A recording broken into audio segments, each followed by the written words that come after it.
Welcome back, you guys. This is the Art School Graduate. Today's guest left one of the most decorated advertising careers in Asia to chase something the design world had completely ignored. He made a documentary on Indian highways, built a student studio that is reshaping a community, and has spent 2 decades providing the most important design in places where nobody is watching. Ladies and gentlemen, welcome to the Art School Graduate, Shantanu Suman. Shantanu, how are you? I'm doing great, Justin. Thank you. Thank you so much for having me on your podcast. It's an honor and a pleasure. Thank you, man.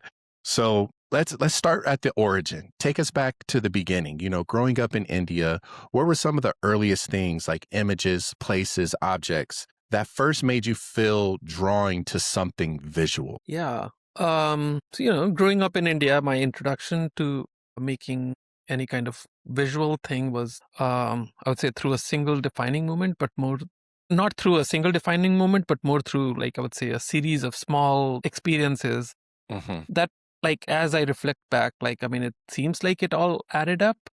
But obviously, when I was living through that, like, it didn't feel as if, like, I was going to go into this trajectory or a path. So in school, like, there were painting and drawing classes, and I was part of those classes. It was part of the curriculum. I enjoyed them.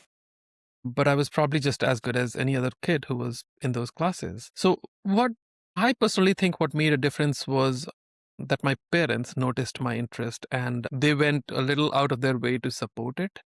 They enrolled me in some additional drawing and painting classes after school.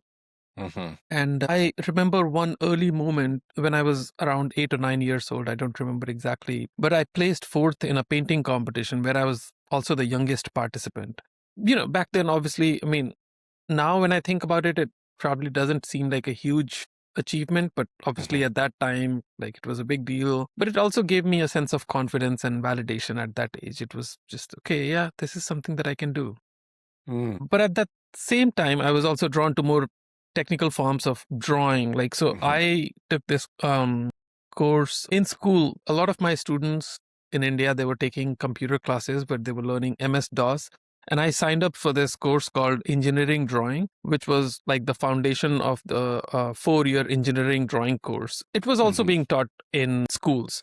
Yes. And that experience in itself was very formative, I would say. I learned how to think in terms of 2D, 3D, orthographic, isometric views, and I ended up doing very well in that subject. In fact, I also ranked on a national level in high school. Wow. So initially I thought that I would go into something like an interior design or architecture because of that influence. But then I would say my parents were advised against it by some relatives. And the suggestion was basically that, like, I mean, you need someone in the field to back you up. And because, we were from a middle class family, my father, he retired as an engineer. So we didn't know anyone in those fields. And so graphic design, almost it happened by accident. I also didn't grow up in a big metropolitan city like Delhi or Mumbai. I was in a small town in central India. I wasn't constantly exposed to, like, creative industries. I didn't have any clear creative role models when I was growing up. So I still remember I was a STEM student, I would say, in the school. Like, I was taking physics, chemistry, mathematics, biology classes. So I was in one of the chemistry classes when our teacher asked all the students what they wanted to pursue in college. And most of the students, either they said engineering or medicine or IT. Yeah. And I was the only one who said design. And some of my classmates, they laughed, and they even made a joke about how I'm going to go into fashion design and I can design their clothes because, like in India, that was the understanding of what design was. But looking back, I think that what really shaped me wasn't like very a specific influence or anything, but like a combination of all these different factors like curiosity, the technical engineering drawing, training, and a very strong family support. And I feel very lucky that even without a very clear roadmap, I was encouraged to pursue something that is very creative. And that has made all the difference. So I'm curious about this one little part. How did it feel to be the creative in the family? Because it says, like you said, your dad is the engineer. You didn't really have any big, creative influences. So how did it feel to be that spark of like, I like to draw, I like to design? How did that feel being in a circle where it was, I would say, maybe you would know best, but not readily acceptable, because it's just in the culture, it's like they push for doctors, lawyers, very big jobs like that. How did that feel for you? So now, I mean, thinking back, obviously painting or drawing, and I don't know about, the current day India in small towns, how people are thinking about these, but they think this is a viable career option or not. But at least back when I was growing up in the 80s, these were hobbies. These were not Hmm. career paths. Um, and I can't really say that I was the only artist because, like my mom, she used to paint and draw Hmm. things, and my dad, even as I said, like, I mean, engineering drawing was a course that was also taught in engineering Hmm. colleges. And so my dad had some knowledge and understanding of engineering drawing. Hmm. And when he started seeing that, like, I was passionate about it and I was good at it, he encouraged me to pursue it. So it was a mix of all of that. So I don't know whether I can necessarily say that I was the only creative in the family. There were Hmm. obviously inspirations through my parents. Hmm. I ended up pursuing a career that is more focused in the creative industry. So that definitely has been a big shift. Okay. That's good. That's good. So I just want to share a little bit about me. You're not the only one who people made fun of when you were like, yeah, I'm going to do art. I'm going to go do design. Like our stories run a little bit parallel, just a little bit different. I played sports and it was playing football, American football. My coach came to me and asked me, he was like, hey, you're Robinson. You're the only one on our roster that's getting an art degree. Are you sure about that? I was like, yeah. I'm good. Yeah. He was like, are you sure you're going to be able to get a career in it? Like my coach pulled me aside because he was like, we check to make sure you guys are on the graduating track. We make sure credits and GPAs and eligibility. And he was like, you're the only one on a 96-man roster that's taking art. So I was like, okay, I know what I'm doing. Trust me on it. So trust me, I get it when people hit you with the laugh in your face or doubt you moments. So, okay. So before entering academia, you spent several years in major advertising agencies like Saatchi and Saatchi, McCann. What were the biggest creative lessons you took from those years that you still carry with you today? Yeah. So I basically worked about 6.5 years in advertising after I finished my undergrad from New Delhi. Hmm. And these 6.5 years were both a few years in New Delhi and then a couple years in Mumbai. So one of the biggest things that I took from my time in advertising was how to really engage with ideas and concepts from Hmm. multiple angles. I remember during my internship at Saatchi and Saatchi, I used to stay back after work. Like people, like the creative department would leave. There were still people working in the production department, Hmm. and I would just stay back in the offices and I would go through all the award books. Back then, like I'm talking about early 2000. Obviously, we had internet, but we didn't have the websites that we have today. So most of our inspiration All came from books. browsing those books. And I was focusing mostly on visual ads. And it's just because I was a graphic designer, a visual person. So I was looking for visual inspirations. But then one of my copy supervisors, she noticed that. And then she started pushing me on a more regular basis to read long body copy and long copy ads. And that completely changed how I thought about communication. And then I started realizing how powerful words can be used in Hmm. shaping an idea. And then at Leo Burnett, when I joined the industry, not as an intern, but like as a junior visualizer, I Hmm. closely worked with a Hindi copywriter. And I would emphasize on this partnership, Hindi copywriter, because so in India, I mean, Hindi is not an official language. It's Hmm. spoken by a majority of the people. English is still considered like the official language in the sense like it's Hmm. used on all the documents, offices, all the advertising world, thrives on English because most of the communication happens in English and then gets translated into regional languages. So Hindi is also one of those languages where like obviously a lot of communication happens in Hindi, Hmm. but the primary communication was through English. So all the advertising agencies would have Hindi copywriters, maybe one or two, as compared to 20 or 30 English Hmm. copywriters. Anyways, I started working with this Hindi copywriter, and we just got along, and he was a few years senior to me, and we would spend hours and hours after regular work days developing ideas that were rooted in local culture. And I'm saying this not because the English copywriters didn't think, or the English uh, art directors or copywriters didn't think about local ideas, but there was something about working with a Hindi copywriter that all the ideas felt very rooted in the Hmm. culture itself. Yeah. Yeah. Yeah. And that's when I really understood that strong concepts come from the cultural insight. We Hmm. had lived through those moments in smaller cities, and this idea of thinking locally, but executing in a way that can resonate more broadly at a global level. That's Hmm. how I thought about that. We used to use this phrase, think local, execute global. So that, Hmm. like reading body copy, the think local, and then another important lesson that came during my first time at another agency, Everest YNR. That's where I worked with two of my seniors, Arnab Chatterjee and Kapil Dhawan, and they taught me the value of collaboration. So I was paired with a copywriter, and this was probably the first time I was officially paired with a copywriter, and I formed a Hmm. team. And then I started working closely with my copywriter, Antra Aneja, and that's when they inculcated this mindset of thinking in terms of not my work but our work.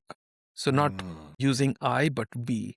Anytime we were going for client meetings, the brief was very simple. The client shouldn't be able to tell who's the copywriter or art director in the team. Both your responsibilities are same. So that's when I learned about teamwork. And then across all the agency that I worked, whether it was Ogilvy, McCann, Publicis, there was one core principle that stayed with me, that the idea or the concept always comes first.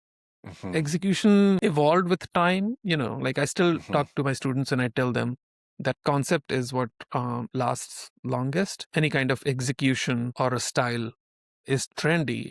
It might be trendy today, might not be trendy tomorrow. It's like fashion, it can change, it has a shelf life. Yep. But the concept is stronger and has more longevity. So overall, Mm. basically those years, they really taught me to value ideas, think about collaboration, Hmm. and then ground my work both in language and culture. Wow. I'm glad you got to get that information early, because some of us, we don't get it till later on.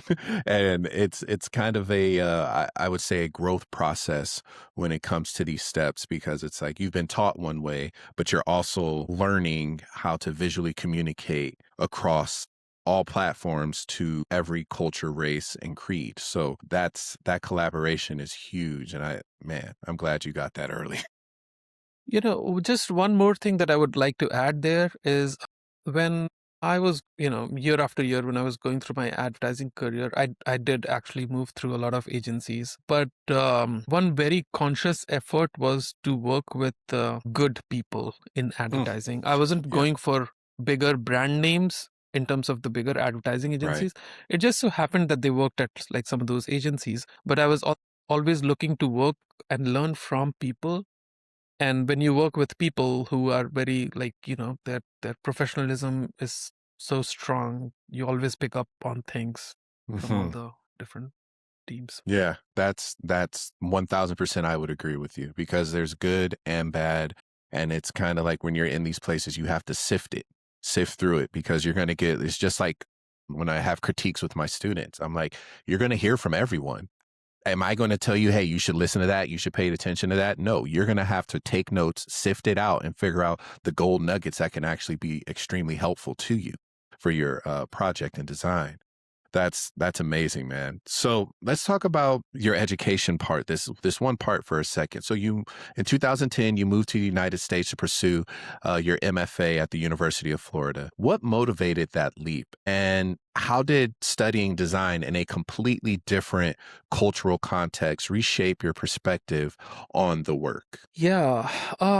2010 was a big year. In fact, 2009 or 8, I would say, because 8 is when I started thinking about that I need to pursue my higher education. 9 is when I started applying in 10 is when I actually got the acceptance letters. So the process actually started a little earlier, but yeah. So there were a few reasons why I decided to move to the US in 2010. At that time, I was, as I said, working in advertising, and actually I was doing quite well. Thankfully, I had won a lot of international advertising awards, and it just so happens, I mean, back then at least, I don't know how things are right now, but like Indian advertising, the trend was that if you win a lot of awards, you get a lot of offers, as a result higher salary and all of those things.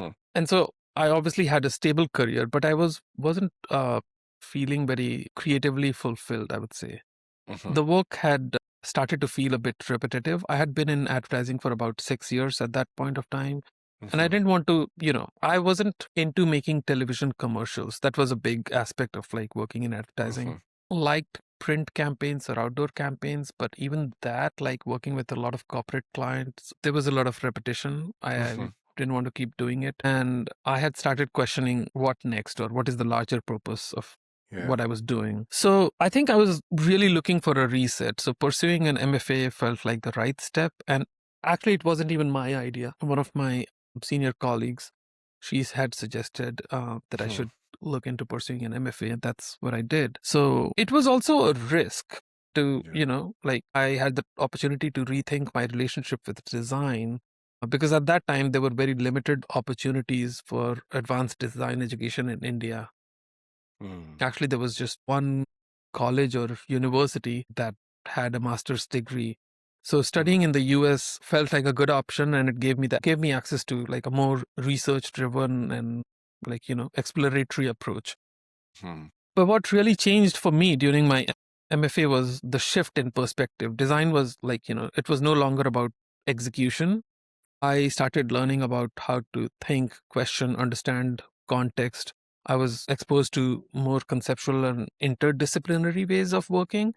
I think which ultimately it all helped me in the projects that I came up with. And also thinking about like why I was designing and not just how I was designing.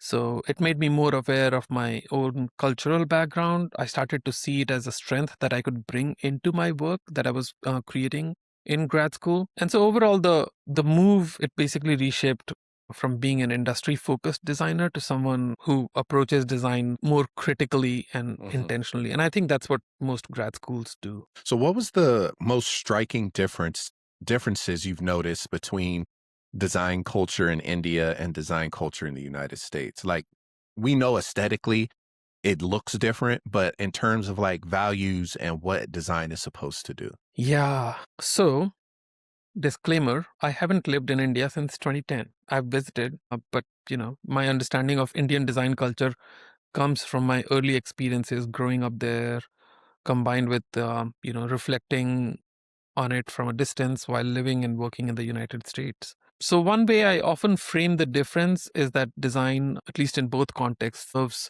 two broad purposes. On one hand, I feel like it's very utilitarian. It solves problems, it communicates clearly and serves as like a function. And then on the other hand, it's reflective. It captures, I would say, the spirit of a place, like the time and a community.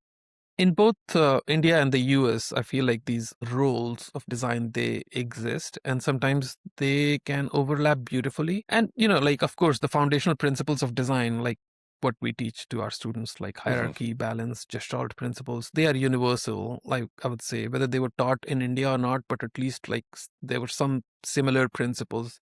Yeah. They give us a shared visual language that allowed designers to work across different cultures. But I think where the difference becomes really striking is in the values and the intent behind the work that is created.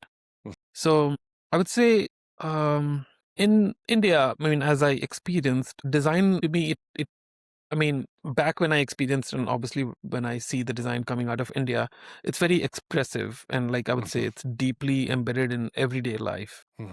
You can see it in the hand painted signage, walls, truck art, local shop signage, street posters, Bollywood billboards, and things that are not necessarily created with the formal design system using the Bauhaus or the Swiss principles, but they are incredibly rich in character and meaning. And they're not just like functional objects, they are actually like cultural artifacts. And then visually, obviously, Indian design, it tends to be very bold, like the use of color and layers. One thing that I just talk about Indian design is it's a very organized chaos.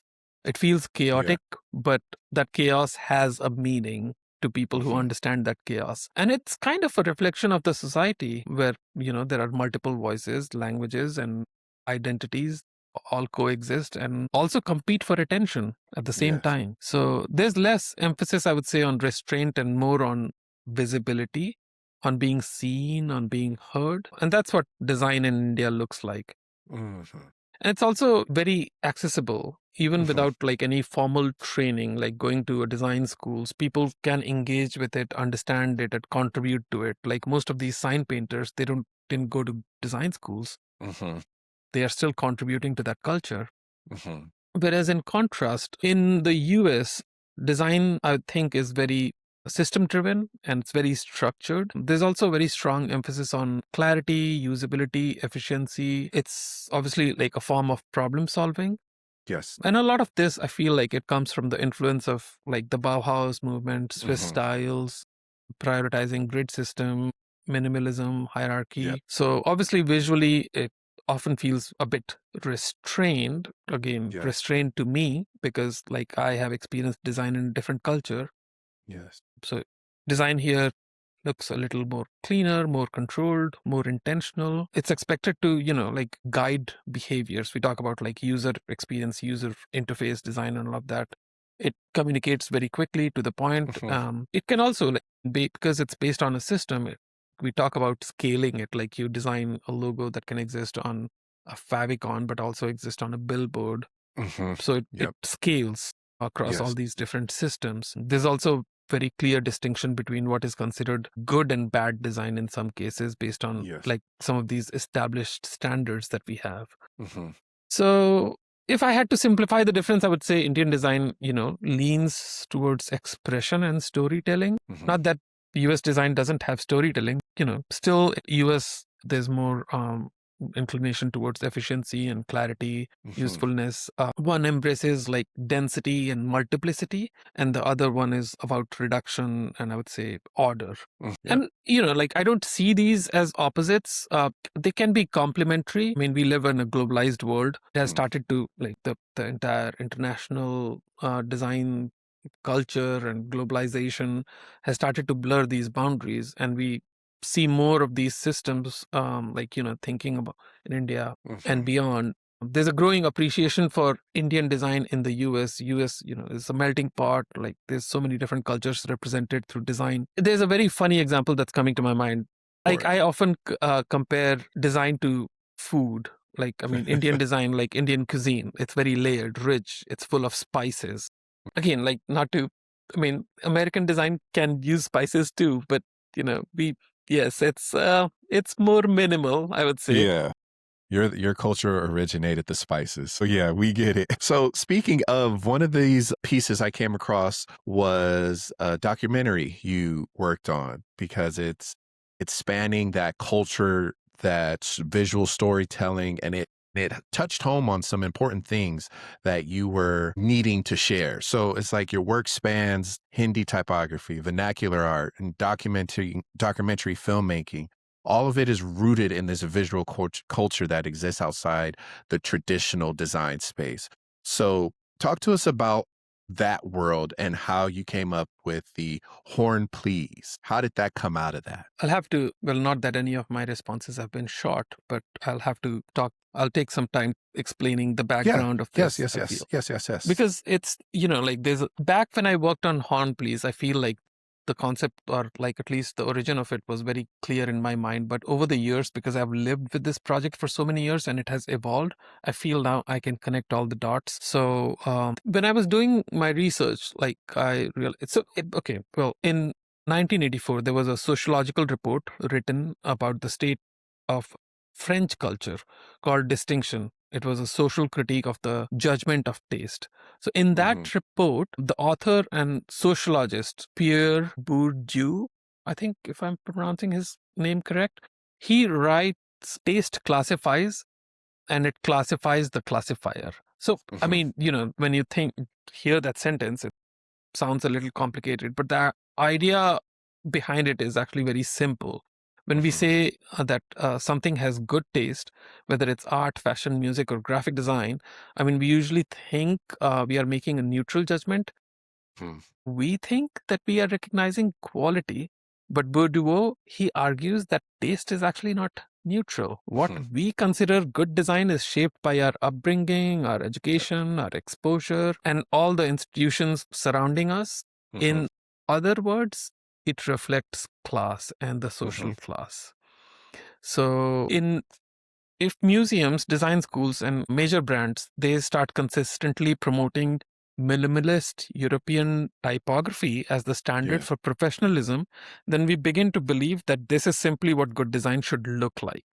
Yeah. But that standard, it doesn't appear naturally. I mean, it was shaped by people, cultures, institutions that had authority, that had the power.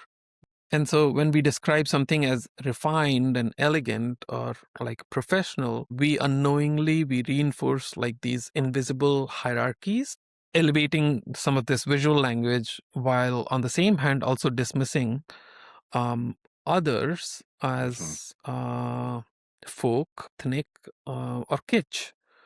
And then this was just to provide like the background, like context of like where I'm going. So Yes. in 2011, I was in grad school. I started in 2010, 11. It was a 3-year program. In 2011, during my first year in grad school, I decided to learn more about my own culture.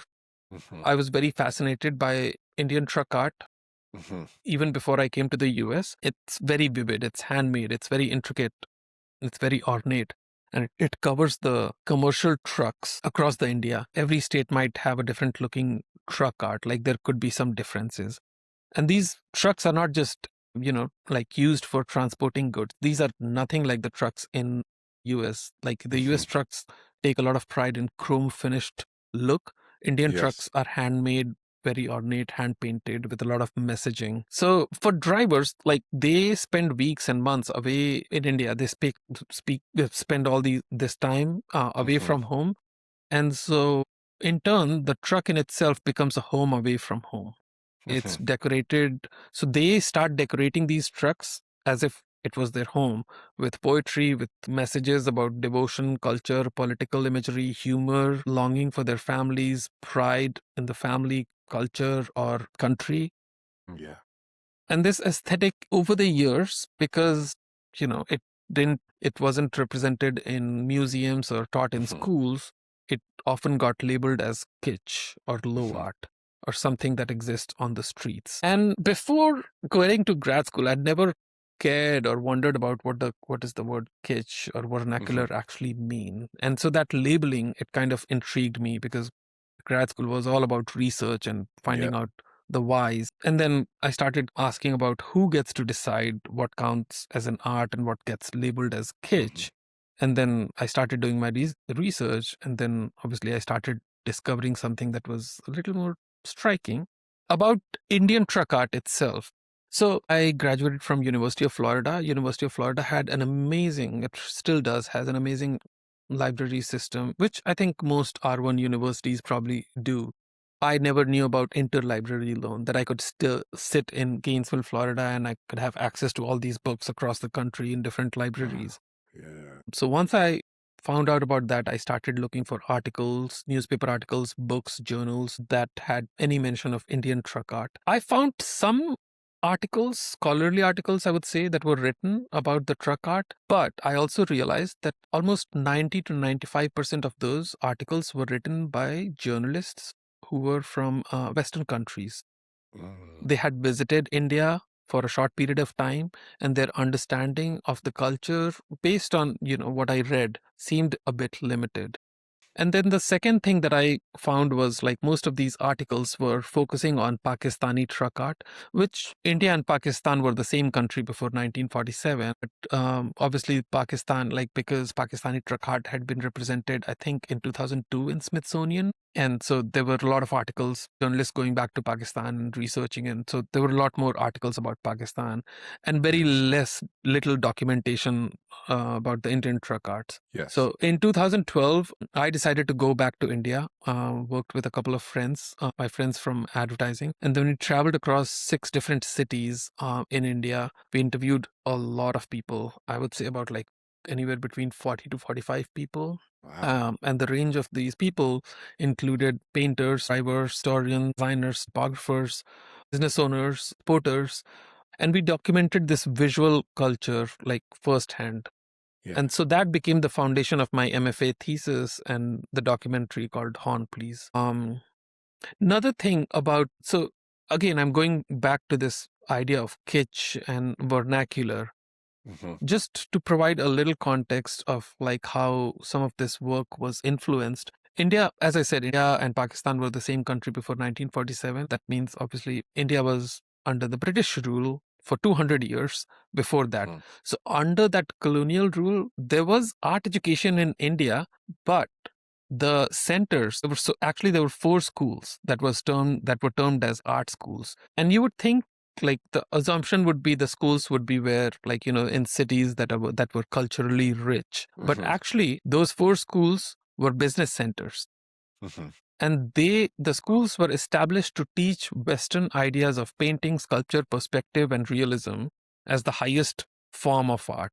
So in fact, many traditional Indian practices, including like, decorative painting, street art, and artisanal work, those were all categorized as craft, decorative art, and not fine art.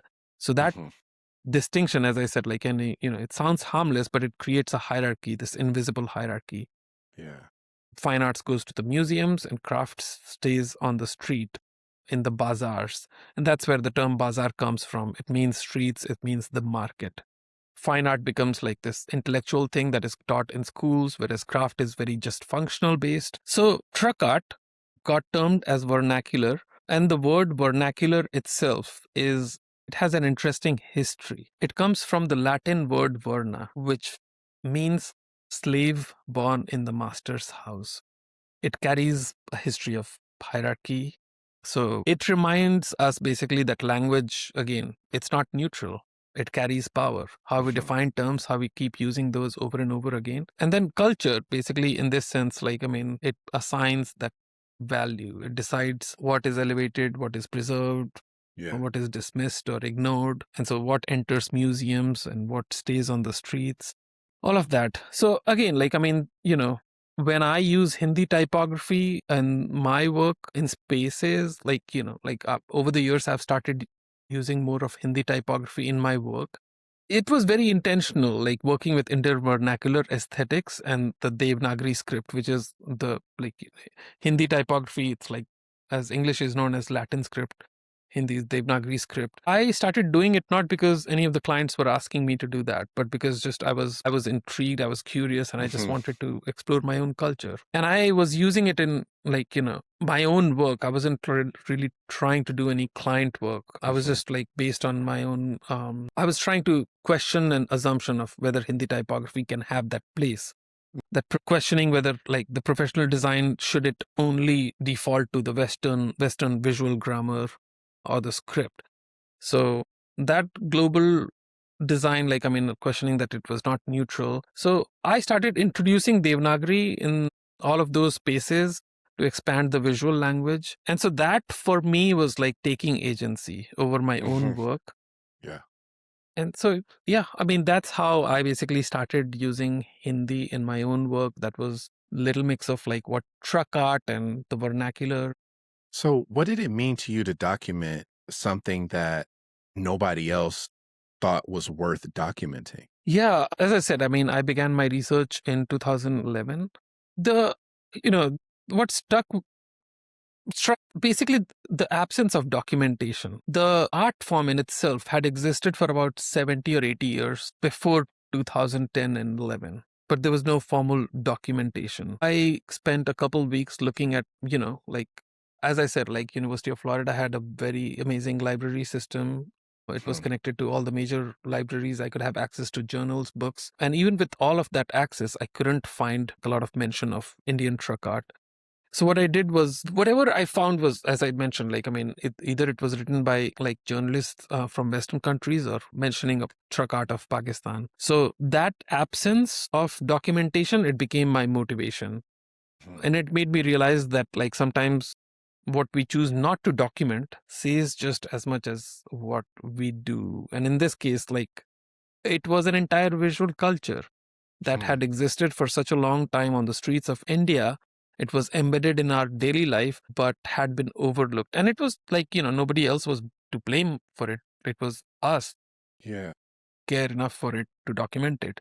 So that's when I went back to India. As I said, I spent 6 weeks traveling to different cities across India with the help of my 2 collaborators and friends from advertising. We went to multiple cities, viewed around 40 to 45 people, truck painters, drivers, typographers, historians. And so something that I found was that truck art, some people might think about truck art when they look at it, it's beautiful, but it's not just about decoration, it's about identity. In a country like India, trucks are used like as a commercial vehicle for business, but owning a truck is like a huge marker of like pride and achievement. And the way these trucks were painted with symbols, typography, colors, messages, it becomes a way for the owners and the drivers to express their individuality, their belief system, humor, even aspirations. Basically, the people who were associated with this industry, that they were just like some amazing stories. Yeah. There was so much that we had been overlooking for years. The artists and the painters that I met, they were very deeply committed to this tradition, but they were also afraid that it was getting lost. It wasn't widely recognized or documented. They were preserving something cultural without necessarily being acknowledged as cultural contributors. So in many ways, that in itself became personal to me. I started seeing some parallels between the work that I was documenting and my own journey as a designer. Thinking about like truck as like this uniquely painted vehicle or artifact to create an identity, while I was on a journey to find my own identity as a designer, like someone who was navigating through all these different cultures and expectations, and then coming from a background where the creative career wasn't the norm. I related to the sense of this like persistence and belief that basically a lot of people around me didn't understand. To me, documenting something that nobody thought was worth documenting was really about recognizing value where it had been overlooked. It was like saying that like everyday practices, whether it was termed as vernacular or not, working class people, their expressions were just as important as anything that we traditionally consider like as high art or high design. Yeah. Okay. Thank you for explaining that. That was when I first encountered it, when I was researching you, I looked it up. I was like, this is beautiful. And for them to be hand drawn, because everything gets taken out of the craft and goes more digital. You know what I mean? Like everything either is a stencil, a vinyl print, or something. And these men sit there and hand paint these very beautiful, ornate pieces that are like masterpieces almost. Like they should themselves, I know they stay in the family, but a lot of them, I feel like they should possibly be in a museum because they each tell a specific story, like the left panel, the right panel, the back panel, the front bumper grill, the doors even, they all tell a story, which is like very beautiful. And I think you executed it, man. I want to give you props for that. It's a beautiful way you shaped it, told that story. Thank you. Yeah. Appreciate it. I would again emphasize that it wasn't just my work, it was a collective team effort. There were a lot of people. It started with me, but a project like that, I don't know if it can be done by one person. So clearly it was a team effort. Yes. So let's talk a little bit about your professional practice. So you co-founded Open Door Design Studios, and you have worked with clients ranging from Kohler to Wired Magazine to Wing Luke Museum. How does working across both cultural projects and commercial clients shape your creative practice? Cultural projects and commercial clients. Okay. So there were 3 of us initially, 3 friends from grad school who co-founded Open Door Design Studio. Ultimately, it was 2 of us. Open Door Design Studio, the acronym is ODDS. That's why we picked that name. So like many small studios, we didn't have the luxury of being selective in the beginning, basically just trying to build credibility to find projects and then prove that we can handle larger clients while still supporting. We were very interested in supporting smaller local family owned businesses. So it was always a constant balance between sustainability and the intention. Anyone who has started a small business would understand that. Yeah. So on one hand, there was a real interest in cultural and community-driven work, Yeah. especially projects that connected to identity, storytelling, or the arts because of our, art background. So Yeah. that came naturally to us. But on the other hand, we were also running a business from the ground up, starting basically from our living rooms and then moving on into a shared co-working space, sharing a desk, and then eventually moving into a small rental office space. Commercial clients were important. They were essential. They gave us the financial stability to keep going, and then in many ways made it possible for us to take on some of the other smaller businesses, family-owned businesses, or meaningful projects that didn't have larger budgets. So it was, I would say, very much a hustle. And again, like one of the bigger realizations during that time was that like this creative process, what we call a creative process, or like, most people who think of a design studio, that creative process is a very small part of running a business. A lot of our time was basically spent on things like client meetings, communication, emails, proposals, project management, finances, also community engagement. Running a business forces you to be an extrovert. Yeah. So creativity basically, like it had to exist within those constraints with everything around it. So, but then I think that's where, the real learning happens. So working with some of these commercial clients taught us how to be more structured, efficient, and strategic, and how to solve, like these problems clearly and communicate ideas in a way that aligns with our day-to-day business goals. But at the same time, like cultural projects, they allowed us to slow down, to be more intentional, exploratory, bring in those layers of meaning and identity and storytelling to the work that we were doing.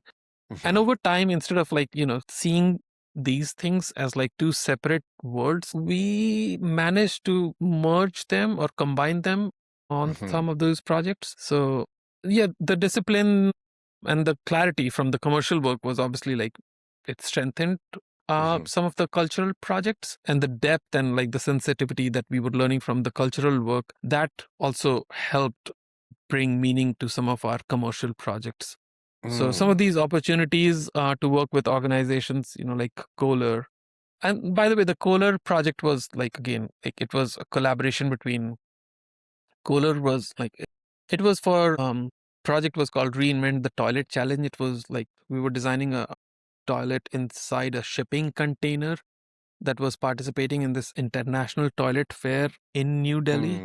Got it. And then the global creative director of Kohler just wanted to use truck art as the visual language to explain all the process. So looked up truck art online on Google and then found me. And so that's how I got involved in that project. Got it.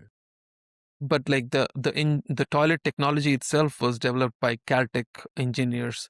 So like design was used as a storytelling process.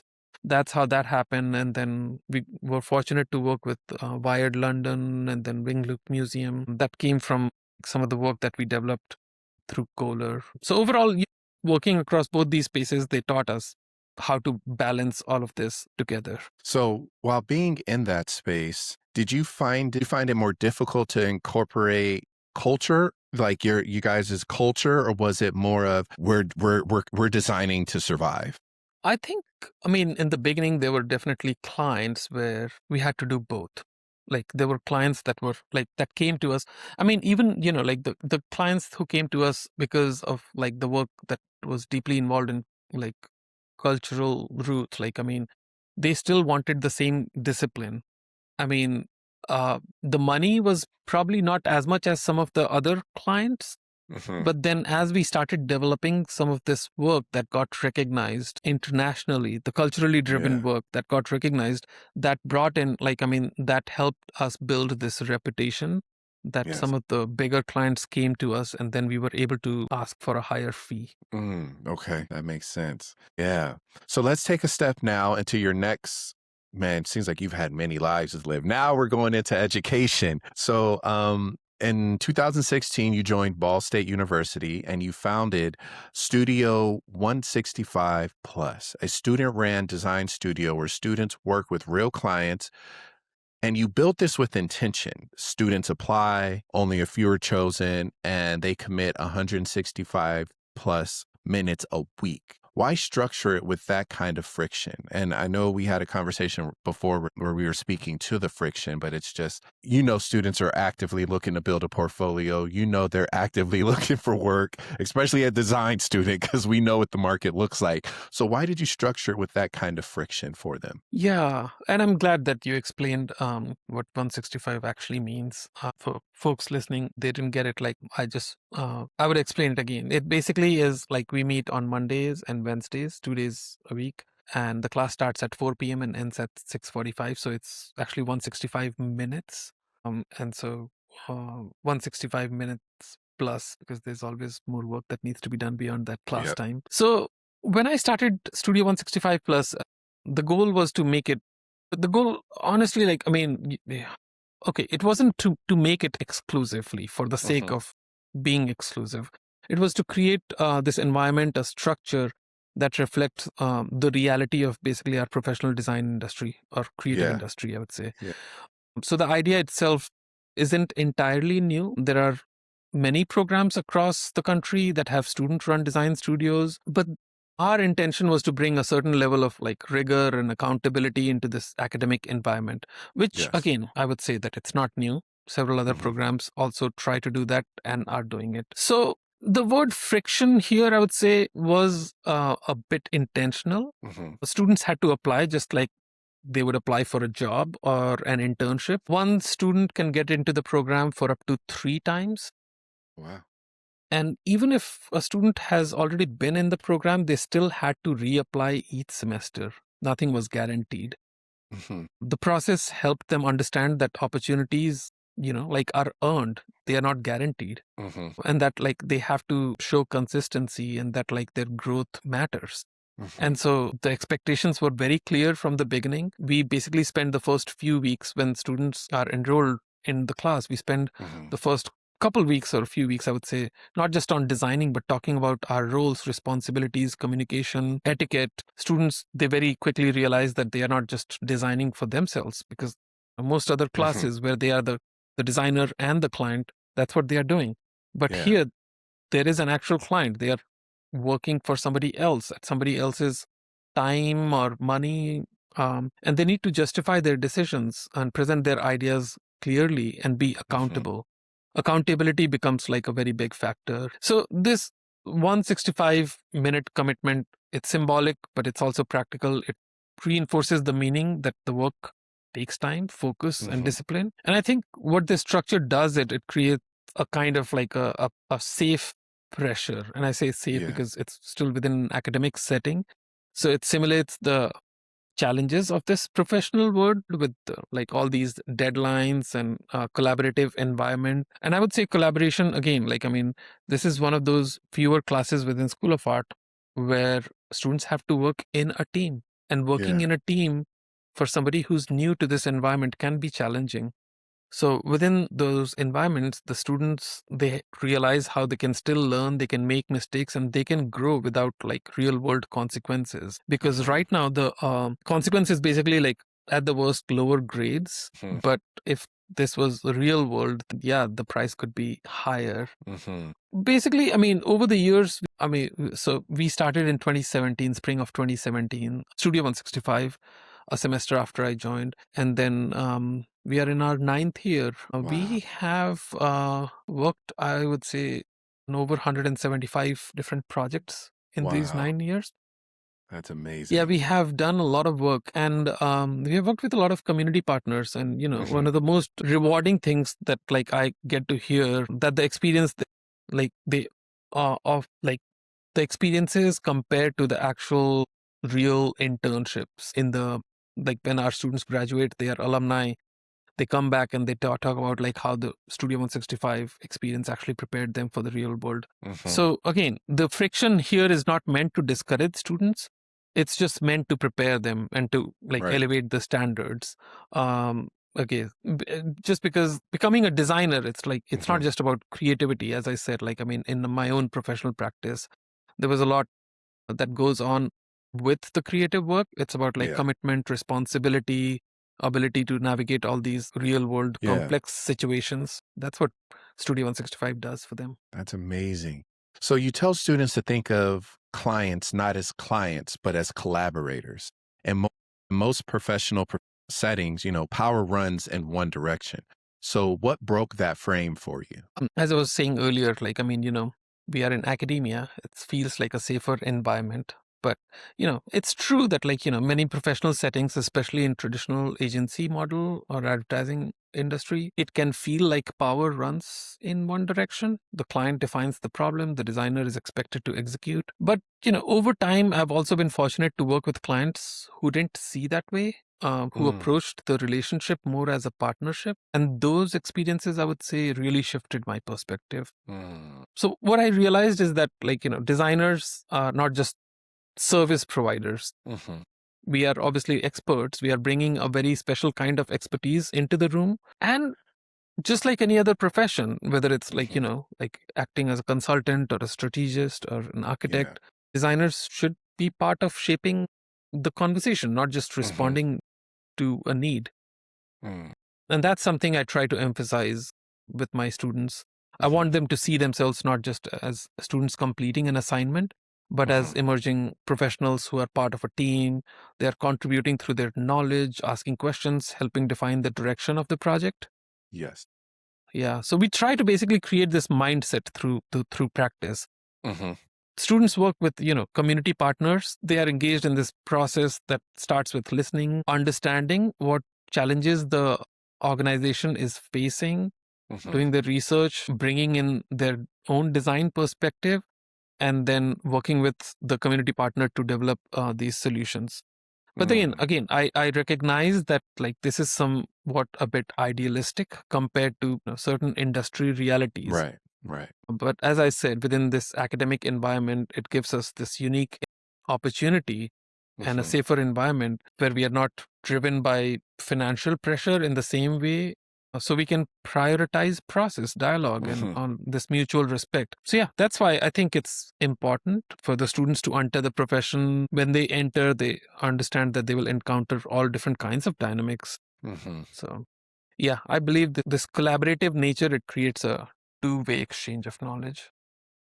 So, being that you've mentored so many young designers through these 9 years of the Studio 165, what are some moments that stay with you as an educator, like the ones that you still think about today? That's a good question. So it's a difficult one, like I mean, I'm still teaching Studio 165. Feels like those moments are constantly evolving. Okay. Well, there are a few things I would say that probably stay with me. One of the most meaningful aspects of Studio 165 Plus is seeing the relationships that form between students. Students, when they are accepted into this program, into this course, they are from all different levels within the graphic design program. Sophomore, junior, and senior. Once they are in the program, they can apply and they can be accepted. And I intentionally try to create like a balance of like all those three levels. It's also one of the few courses where students, they get to collaborate, work in a team at a multi-level environment. So over time, these working relationships grow into friendships, mentorships, and they continue beyond graduation. So Yes. as an educator, for me to see these kinds of like this community building and forming, that is incredibly rewarding, because I mean, I am able to, like I have the front row seat Yeah. of like seeing how this relationship blossoms. Yeah, there's another thing that stands out is how the program itself has grown within the community. And as I said, like, I mean, we work with community partners, and like I truly believe in this community engagement. opportunity. In the early years when we started Studio 165, or I started Studio 165, I had to reach out to local organizations and ask if they had any projects for our students. So there was some effort in building this trust and awareness, but over time it has shifted a lot. Honestly, right now we are booked a semester in advance. I mean, we Wow. receive referrals regularly, and then people in the community, they recognize the name of Studio 165 Plus, sometimes even more than they recognize like me as a person associated with it. Wow. And so that I feel like, I mean, the work has built credibility over time, and that just says something about it, and I feel really proud of it. That's good. Yeah. And then the one more thing that I have also seen through Studio 165, and I'm not sure if this happens in different universities, probably does at universities like small town, like towns that like where the biggest employer is a university. I've heard this term like the town and gown divide. Whereas the town is like the people living in the community, and the gown being the university itself. I feel like a program or like a course like Studio 165, where the students are so immersed and engaged with the community, it helps narrow that divide and build these new relationships. Yeah, like our students, they come from, like, I mean, different communities. They live in this city for 3 or 4 years. And I feel like sometimes they feel disconnected to the city, but like through some of these projects that they are working, where they are, in a way forced to go Yeah. and do their research in these communities, they start engaging more deeply, attending community events, supporting local businesses, and understanding the overall neighborhood dynamics. Yeah. Some of the students even end up knowing more about like what's going on in the community, come Yeah. back and tell me about like all the things that they know about like their neighborhoods, and that's Yeah. really powerful and wonderful, I would say. That's cool. Okay. So I like to throw this section in here just so people can see where people's heads are at. So this is your quick fire section. I'm going to just ask you this or that or question, and you give Mhm. me the best answer. Okay. Okay. So design or filmmaking, if you had to choose one. Design any day. I am an accidental filmmaker. I mean, I'm glad I was able to do that, but I'm not a professional. No, I have a lot of respect for people who do it professionally. That's a lot of work. Okay. Favorite typeface right now. I'm going to name a Hindi typeface. It's called Anek. So can you spell that for us for the listeners? So if they want to look it up. Anek. Anek. Okay. It means many in English, but it's available through Google Typeface. Okay. It was, if I remember correctly, it was designed by the Indian Type Foundry. Okay. Biggest misconception about design education. Oh my God. Should I actually say that? I don't know. Well, I'm sure a lot of people have heard this, but people who can't do teach. It's Yeah. I am a very active graphic designer. I stay busy. And I think that's what helps me teach design. There's obviously so much design that can be learned through books, like, the basic rules and history and things like that, the basic principles. But what makes us all individual designers is like those experiences working in the field and learning how to break those rules, make it our Yeah. own. So that comes with practice. Okay. Let me ask you this one. Harder to getting a Canon's Lion or getting Studio 165 Plus off the ground? So the Cannes Lion, I would say, it's like sorry, it wasn't a quick fire. I took my own sweet time thinking about this. Lion is like the Cannes Advertising Festival.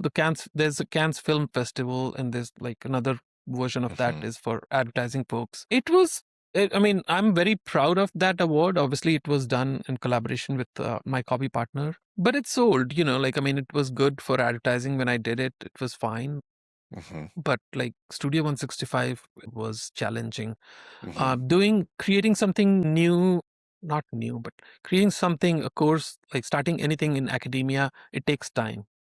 And it has taken years to build this, and we are still working on it. It's work in progress. Okay, last one. One word that describes great design. Context. Okay. All right. So let's man, we are rolling. So let's just get us to these very kind of thought-provoking questions for you. So you spent more than 2 decades working as a designer, filmmaker, creative director, and educator. What has design taught you about the way people actually see and understand the world around them? What has design taught me uh, about how people see and understand the world? Yes. I would say over the years, I think of design not just as a profession, but as a medium and a reflection of the society that we live in. Design kind of it reveals who we are, what we Hmm. value, what we aspire to do, and what we lack. I also think that it sits at this intersection of like culture, communication, and human behavior. And because of all of that, it has taught me that people don't just see the world, they interpret it through this layers of Hmm. experience, memory, and context, as I said. And we often talk about design as problem solving, and that's true, but it's not unique to design. I mean, Hmm. a lot of other professions also have various ways to problem solve. What design does differently is that it gives form to those solutions in ways that people can feel, Hmm. understand, and engage with. So it has taught me that this perception that we form, that it's not universal, the same visual, the same message, they can mean very different things to different people based on the context, based on their background, culture, and their lived experiences. Hmm. So, as an educator, I often tell my students that yes, they need to learn the principles, like which are, Hmm. basic, like your the typography rules, Yep. hierarchy, composition. But equally important for them is to understand when and how to adapt or even break Hmm. those rules in those meaningful ways.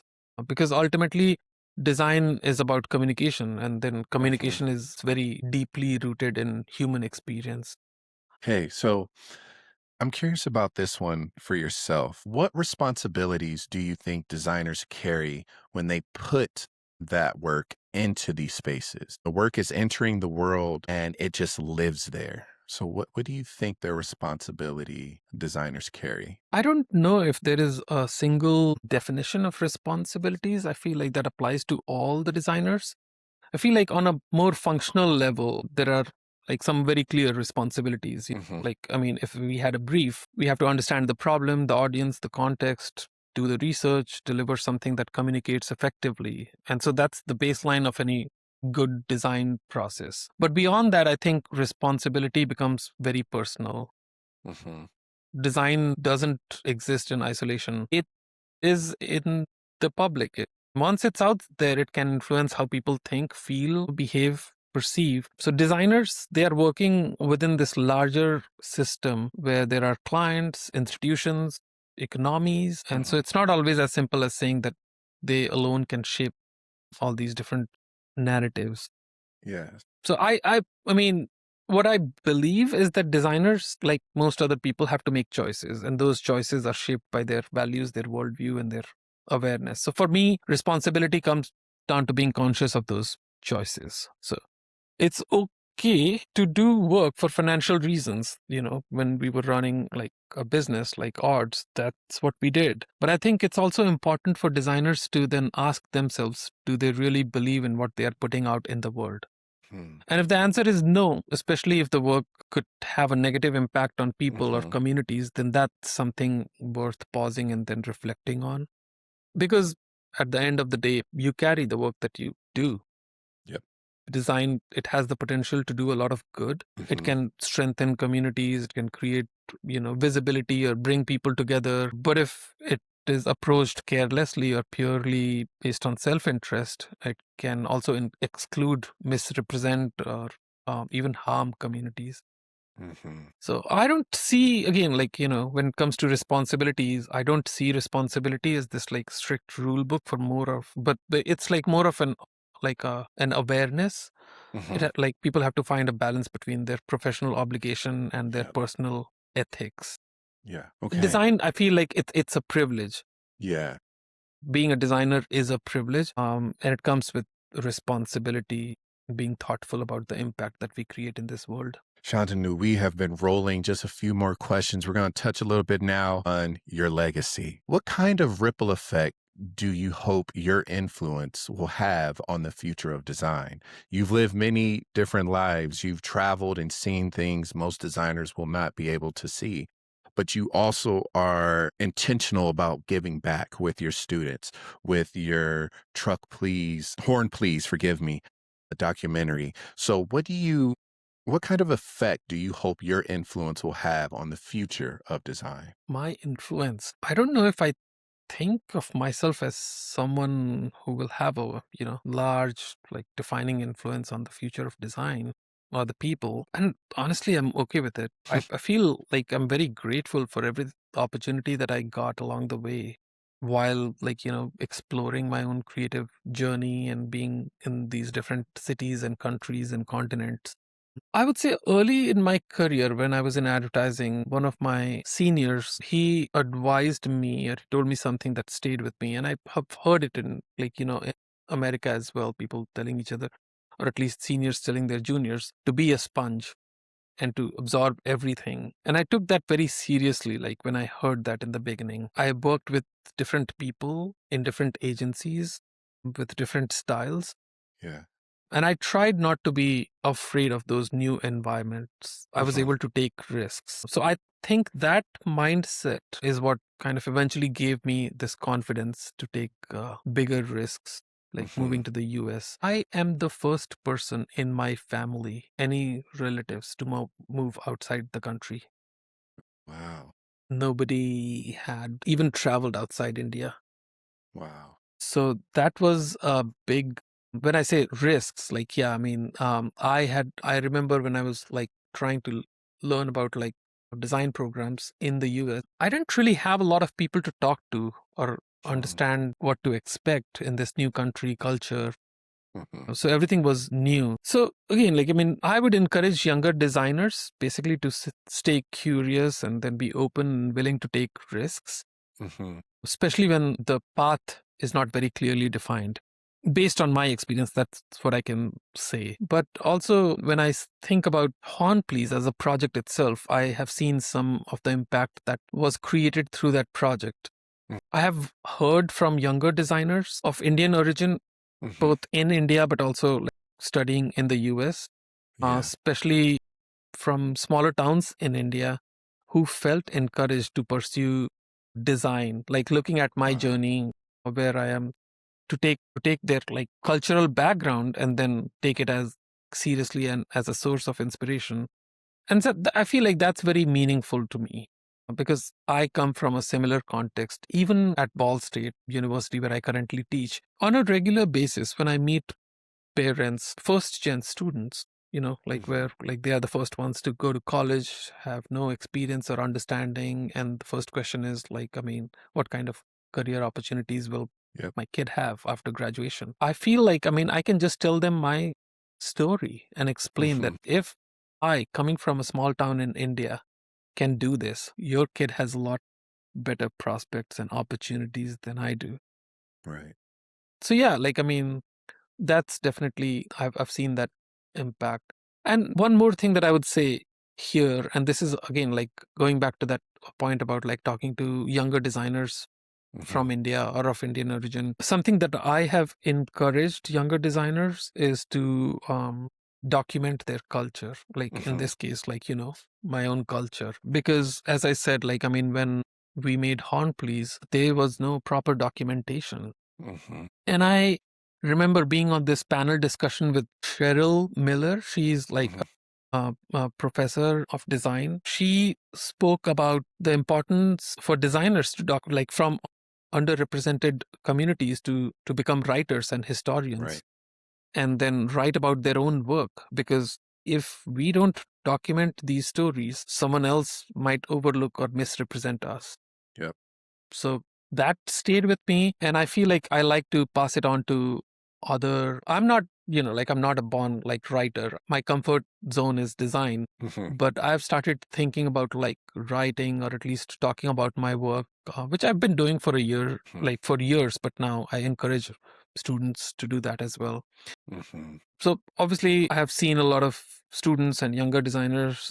They have used Horn Please as a starting point for some of their Hmm. work, not just as a project, but like as a research and methodology or for Yes. documentation and storytelling. I mean, if I have any influence, like I hope it's just that direction, encouraging like these younger designers to look inward to their culture, be proud of like where they are Hmm. from and what they can bring to the table, and then just document it all and document with care.